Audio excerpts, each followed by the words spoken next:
اردو میں ویڈیوز دیکھنے کے لیے ہمارے چینل اردو انفو کارنر کو سبسکرائب کریں۔ ہمارے چینل کو سبسکرائب کرنے کے لیے ویڈیو کے نیچے دیے گئے ریڈ کلر کے بٹن کو کلک کریں اور اس کے ساتھ بنے ہوئے بیل آئیکن کو بھی کلک کریں۔ اس پر کلک کرنے سے آپ کو ہماری ہر نئی آنے والی ویڈیو کی اپڈیٹ ملے گی اور آپ ہماری ویڈیوز دیکھ سکیں گے۔ تھینکس۔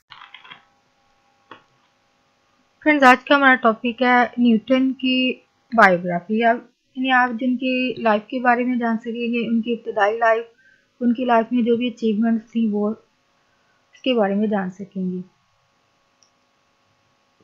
تو فرینڈ ویڈیو سٹارٹ کرتے ہیں۔ ایزک نیوٹن کا باپ ایک کسان تھا۔ نیوٹن 25 دسمبر 1942 کو پیدا ہوئے۔ نیوٹن اس کا اکلوتا بیٹا تھا۔ نیوٹن پیدائش کے وقت اتنا کمزور تھا کہ لگتا تھا کہ یہ 1 دن سے زیادہ نہیں جی سکے گا۔ اس کی ماں کہا کرتی تھی کہ اس وقت نیوٹن ایک چھوٹی سی ہانڈی میں رکھا جا سکتا تھا۔ نیوٹن جب 6 برس کا ہوا تو اس کو پہلے اسکول میں داخل کیا گیا۔ اسکول میں پہلے وہ کوئی ذہین طالب علم ثابت نہیں ہوا۔ پڑھنے لکھنے میں زیادہ دلچسپی نہیں لیتا تھا۔ ایک مرتبہ کیا ہوا کہ اس کے اسکول کا لڑکا جو اس سے تگڑا تھا اس سے ناراض ہو گیا۔ نوبت لڑائی تک پہنچی اور نیوٹن کی اچھی خاصی مرمت ہوگی۔ نیوٹن کو بڑا برا لگا، مگر کیا کرتا، طاقت میں اس سے کم تھا۔ اپنے دل میں اس نے بدلہ لینے کی ٹھانی، مگر جانتے ہیں کہ بدلہ کیسے لیا جائے۔ اس نے سوچا کہ پڑھائی میں محنت کر کے لوگوں کی توجہ کا مرکز بنوں، اپنی برتری ثابت کروں۔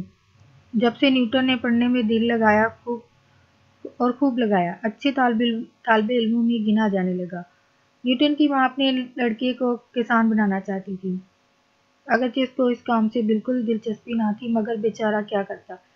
ایک ملازم کے ساتھ اس کو اناج بیچنے کے لیے جانا پڑتا تھا۔ وہ تھوڑی دور نوکر کے ساتھ جاتا اور وہیں کسی درخت کے سائے میں بیٹھ کر اس سے کہہ دیتا کہ تم جاؤ اور اناج بیچ کر جب واپس آؤ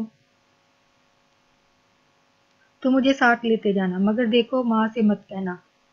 درخت کے نیچے بیٹھ کر وہ سوچ بچار کیا کرتا، مطالعہ قدرت میں مصروف ہو جاتا۔ اس کو ہل اور بیل سے زیادہ کتابیں پسند تھیں۔ اسے کتابوں کی صحبت بھاتی تھی، بلکہ وہ کتابیں پڑھ کر گویا مصنفوں کے ساتھ اپنا وقت گزارتا۔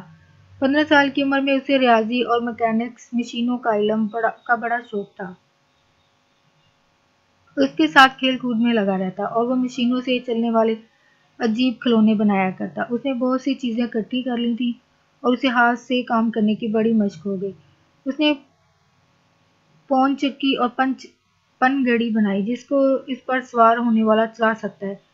اسی چیز نے بعد میں ترقی کر کے سائیکل کی شکل اختیار کی۔ ایک روز اس کا ماموں اس کے ہاں آیا۔ اس نے بھانجے کو ریاضی میں دلچسپی لیتے دیکھا تو اپنی بہن نیوٹن کی ماں سے کہا کہ اسے کیمبرج میں بھیج دو۔ چنانچہ نیوٹن کو 5 جون 1661 کو ٹریٹنی کالج میں داخل کرایا گیا۔ جب شروع میں نیوٹن کالج میں آیا تو اس کے لیے بہت سی چیزیں نئی تھیں۔ وہ ہر نئی چیز کو حیرت سے تکتا تھا، مگر یہی دیہاتی لڑکا آگے چل کر اتنا بڑا سائنسدان اور موجد بنا کہ اس کا نام اس کالج کے لیے فخر کا باعث بنا۔ ایک پروفیسر صاحب کی ایک کتاب کلاس میں شروع کرانا چاہتے تھے۔ اس سے پہلے کہ کلاس میں وہ کتاب شروع کی جاتی، نیوٹن نے خود ہی وہ ساری کتاب پڑھ لی اور بڑے غور سے پڑھی۔ پروفیسر صاحب نے جب وہ کتاب پڑھانا شروع کی تو انہیں اندازہ نہیں تھا کہ نیوٹن پہلے سے یہ سب کچھ جانتا ہے۔ انہوں نے عاجز آ کر کہا، تمہیں یہ لیکچر سننے کے لیے کلاس میں آنے کی کیا ضرورت ہے؟ جو کچھ میں بتا رہا ہوں وہ تم پہلے سے جانتے ہو۔ طالب علمی کے زمانے میں ریاضی میں کیلکولس کا ایک نیا طریقہ ایجاد کر لیا تھا۔ نیوٹن نے کیلکولس کا ایک نیا طریقہ ایجاد کر لیا تھا۔ اس کی شہرت اس کے کارناموں کی وجہ سے پھیلنے لگی۔ لوگ اسے ایک بڑا ریاضی دان ماننے لگے۔ انگلستان کا شاہی ہیئت دان ایڈمنڈ ہیلی تھا۔ اس کو ایک دم دار ستارے کے چکر لگانے کے دائرے کا درست حساب نہیں ملتا تھا۔